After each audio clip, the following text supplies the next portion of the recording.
의학을 보면은 결국은 이제 반이라기보다 이제 작년도 기출문제를 평가를 해보면은 10문제 중에서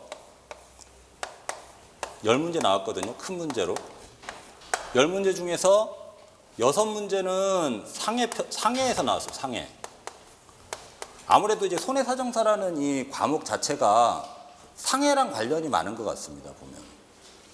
상해에서 나왔고 4문제는 질환편에서 나왔습니다. 질환.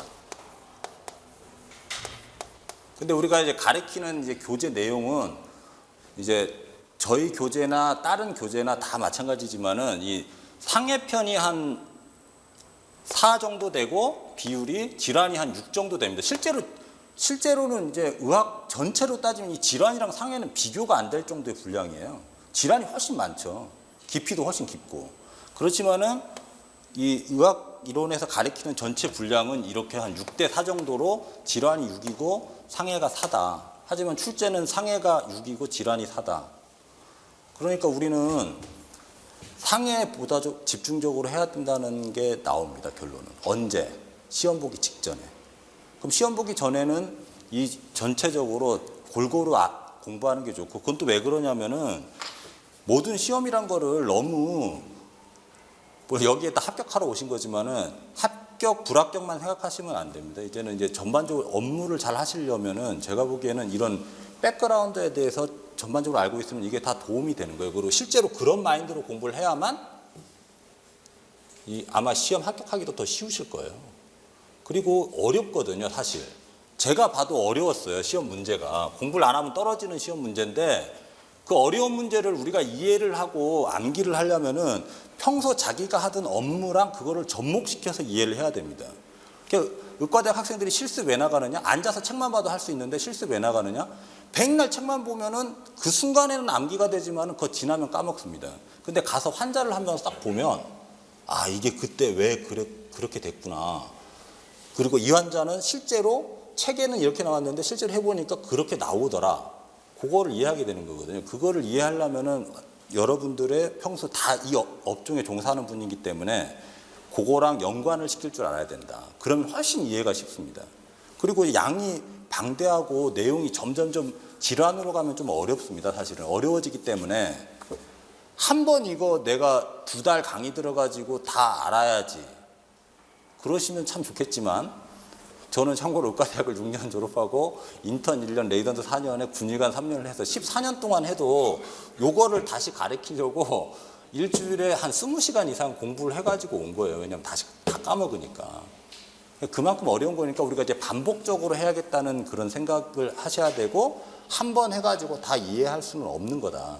근데 이제 저희도 이제 그런 걸 대비해가지고 요 의학이론 이제 본 강의편이 끝나면은 뭐 핵심 요약이라든가 실전 마무리 해가지고 뭐 기출 문제 풀이라든가 아니면 우리가 예상 출제 문제 이런 걸 요청해가지고 그런 걸 나가는 거죠. 그런 거에 되면 또 그때대로 초점을 맞추고 여기서는 이제 질환이랑 상해 전 분야에 걸쳐가지고 한번 딱 자기 윤곽을 잡는다. 윤곽. 제일 중요한 거는 모든 과목에 특히 의학 과목에 제일 중요한 거는 제목을 외우는 거예요. 그날 강의한 제목이랑 병 이름만 외워도 그것도 성공한 겁니다. 그리고 이제 모든 이제 질환이든 상해든 어떠한 윤곽으로 이루어져 있냐면은 첫 번째는 정의입니다. 정의. 어떠한 병이 있다. 병.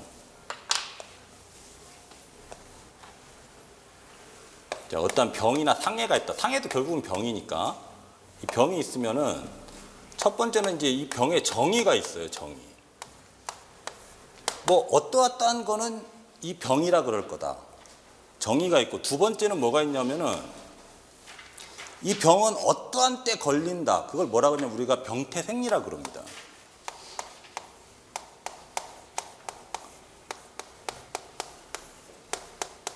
요거는 무슨 말이냐면은 우리가 정상적일 때는 A라는 우리 몸이 상태였는데 뭐 사고가 났거나 아니면 어떤 병에 질환에 걸리면은 그 A라는 우리 몸의 상태가 B라는 상태로 바뀌었다.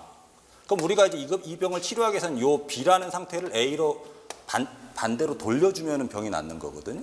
이런 거를 병태생리라 그러는데 이게 엄청 어려운 거예요. 이게 우리가 소위 말하는 기초의학입니다. 기초의학. 생화학, 생리학.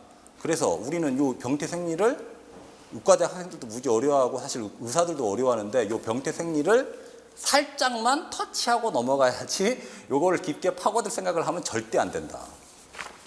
그 다음에 3번. 3번은 뭐냐면은 이제부터 중요한 건데 여기 정의랑 병태생리를 알았으면 그 다음 뭐냐. 그 병이 어떻게 그 병이냐. 우리가 말할 수 있는 진단법이 나옵니다. 진단법. 진단. 요 정의에 준해서 또 이 병태생리에 준해가지고 이 진단시키는 방법을 의사들이 정해놨어요. 뭐 A 1, 2, 3, 4항에 해당되면은 이 병이다. 딱 정해놓은 게 있습니다. 이 진단법이 아마 시험에 나오는 가장 포커스가 될 겁니다. 그 다음에 진단을 붙이고 나면은 그 다음에 네 번째로는 이 진단에는 우리가 이제 무슨 증상 뭐 감기에 걸렸으면 콧물, 기침, 가래, 열난다. 그 다음에 또 우리 흔히 말하는 엑스레이, 또 이제 요새 많이 쓰는 CT, MRI,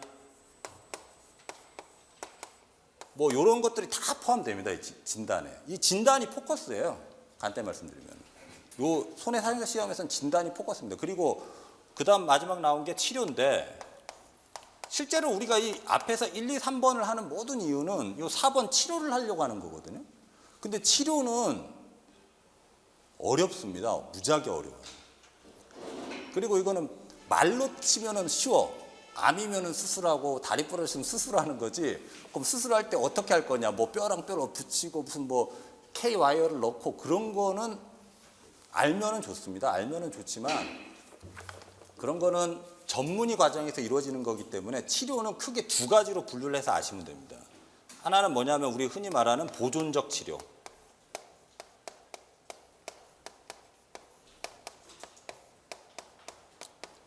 이제 보존적 치료의 다른 말로는 우리가 이걸 뭐라 그러냐면 대증 치료라 그럽니다. 대증. 대중이 아니고. 이게 무슨 말이냐면은 이 증상을 치료해 주는 치료를 말하는 거거든요. 그러니까 우리 감기 걸리면은 감기의 치료법은 없어요.